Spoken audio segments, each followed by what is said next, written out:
Hey everyone, welcome back to the channel. In this video, I'll share part 2 of the camera review of the iQOO 13, primarily covering the video performance. Sorry to keep you guys waiting, but the weather was really poor, but I finally managed to capture a lot of footage for a proper review. Also in this video, I'll be switching between my mirrorless camera and my iQOO 13 for this A-roll shot to give you an idea of how the iQOO 13 performs in a studio-like environment and whether you can use it for content creation.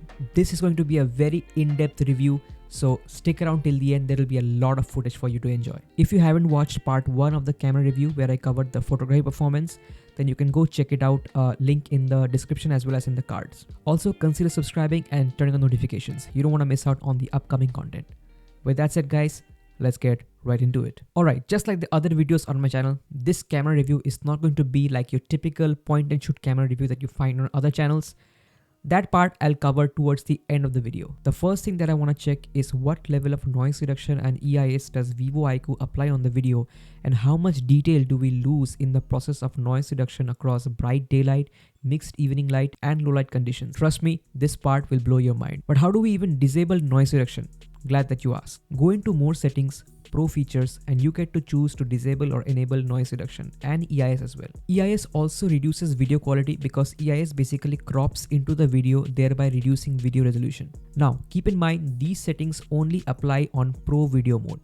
You cannot disable noise reduction in automatic video mode, which is kind of expected. However, what's not expected is that you cannot disable EIS in automatic video mode, which is kind of lame in my opinion. So this means even when using a gimbal, EIS will still stay enabled and you will lose some extra detail as well as some precious field of view even when using a gimbal. First, let's take a quick look at the field of view with EIS enabled versus disabled.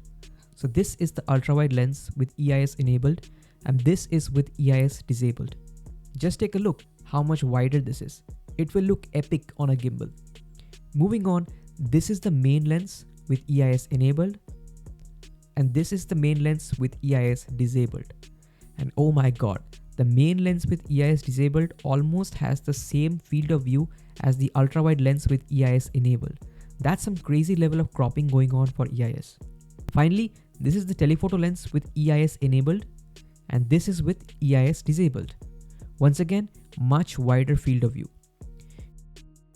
Vivo iQOO, if you're watching this video, please add a quick toggle to disable or enable EIS in automatic video mode as well. Next, let's test detail and noise reduction. This is a very critical segment. Okay, so let's start with bright daylight.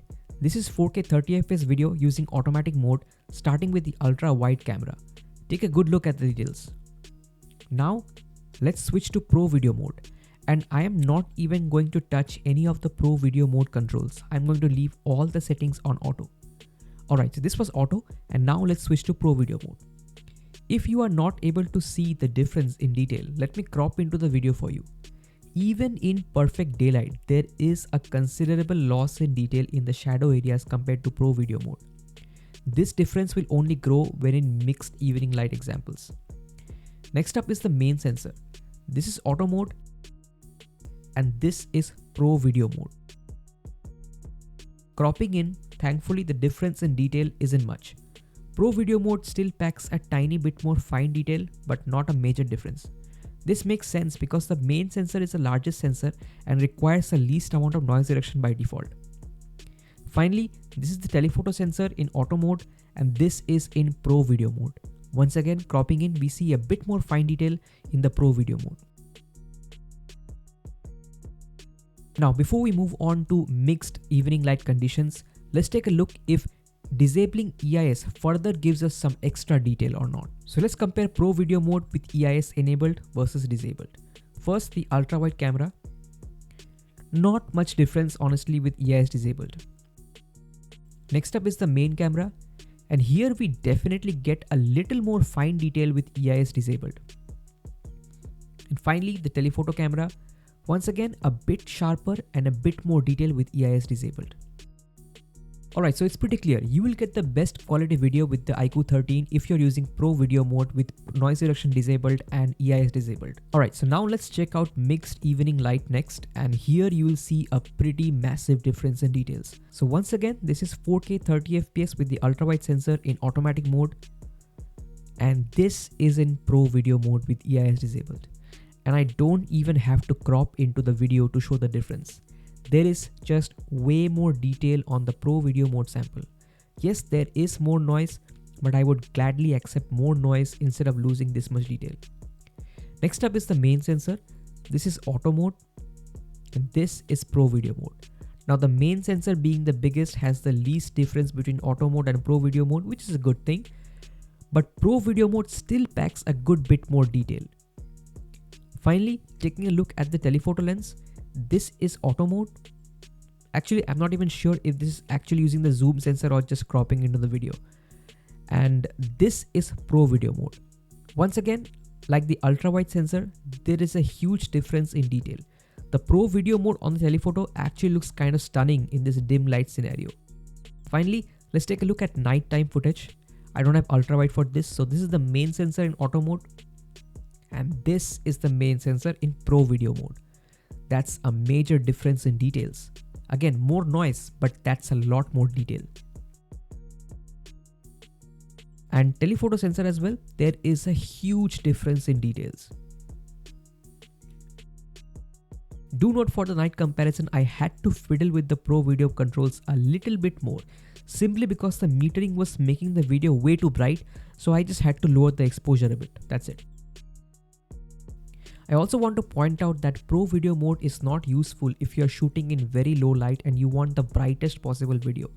To get brighter low light videos, or if you want to see in the dark, the only option is to use automatic video mode. So it's pretty clear that Pro Video mode, as expected, provides the best quality and flexibility for shooting videos with the iQOO 13. However, what surprises me, especially coming from the Samsung S20 5G, is that the iQOO 13's Pro Video mode allows you to switch lenses while you are filming video in Pro Video mode. This is great to see, as this means that you can use Pro Video mode like 90% of the times. The flexibility to switch between lenses while filming in Pro Video mode is simply a game changer in my opinion. Pro Video mode also lets you change the video bitrate. At 4K, you can choose between 24 megabits per second or 48 megabits per second, while at 8K, you can choose 42 megabits per second or 64 megabits per second. In terms of details, using the higher bitrate option does result in slightly more fine detail both at 4K and at 8K.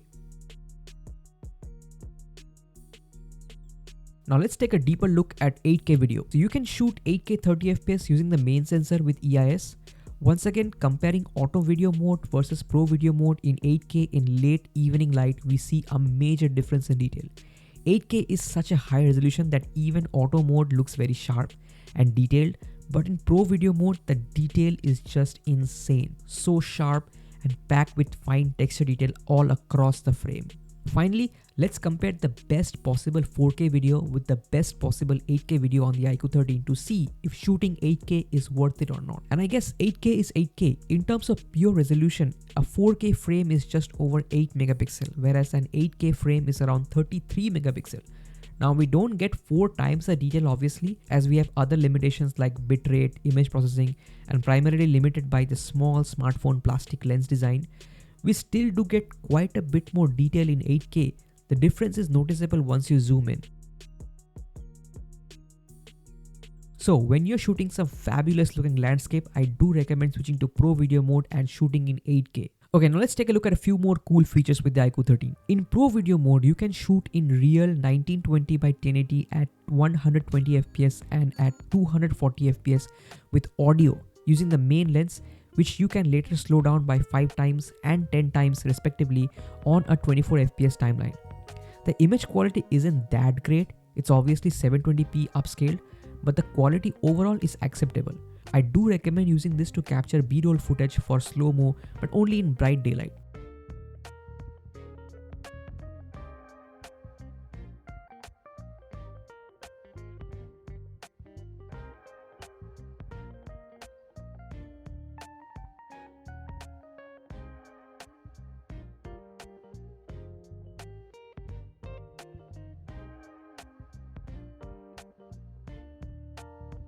Now before we move on to regular video performance, let's take a quick look at portrait mode video. You can shoot portrait video with the main as well as a 2x telephoto lens, and I must say I do quite like the results. Using the main lens, the bokeh looks very smooth. There is EIS and the video packs a good amount of details despite being only 1080p. Using the 2x lens takes things to the next level, with a compressed background adding more depth and pop to the image.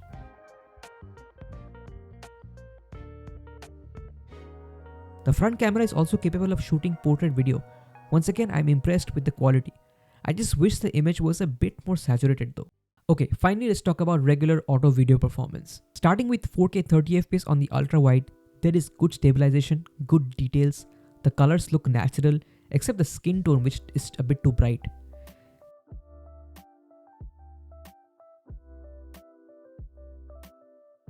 Here's 4K 60fps on the ultra wide.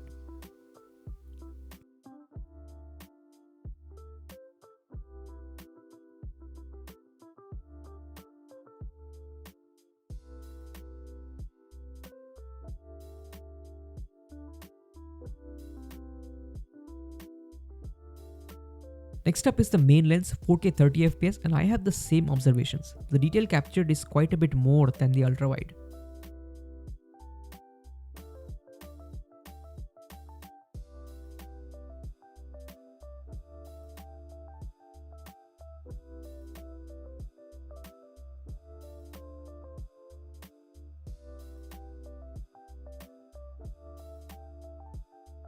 Now here's the main sensor but at 4K 60fps.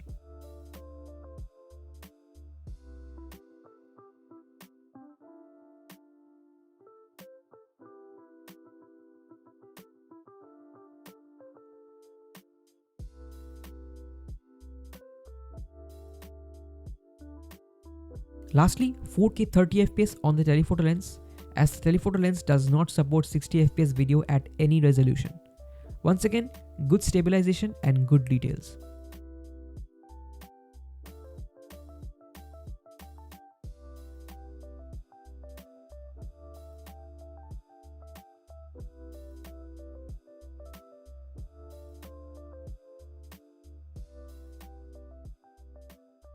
Switching between the lens at 4K 30fps is also quite smooth.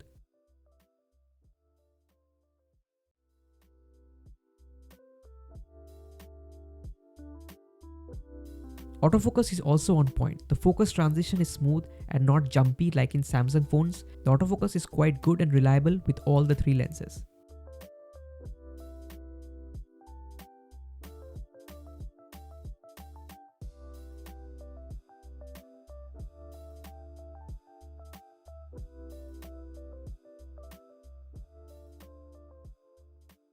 Selfie video next. Hey guys, so this is a video test on the iQOO 13. I'm shooting with the front facing camera at 4K 30fps, and from the looks of it, I don't think it has any kind of EIS. However, the video output is actually it's very sharp.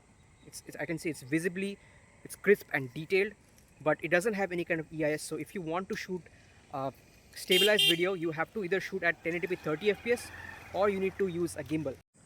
Okay, so now we are shooting in 4K 60fps on the iQOO 13, and again there is, from the looks of it, doesn't have any kind of EIS, but that's fine actually. I feel that we can utilize stabilization in post-production, or you can utilize a gimbal. Now here's the image quality in mixed evening light with EIS. We have already concluded at the beginning of the video that Pro Video Mode is the best option in these kind of conditions. Pro Video Mode will provide significantly better image quality in these types of mixed lighting conditions.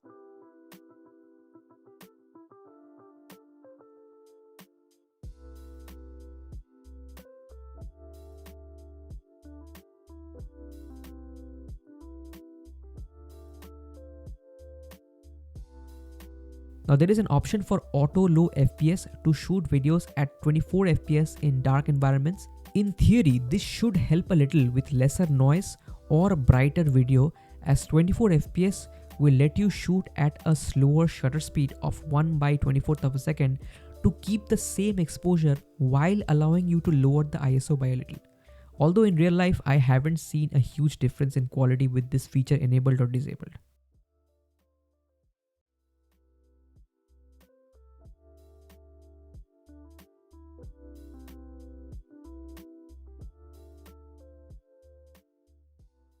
Okay guys, so that's all about the video performance of the iQOO 13.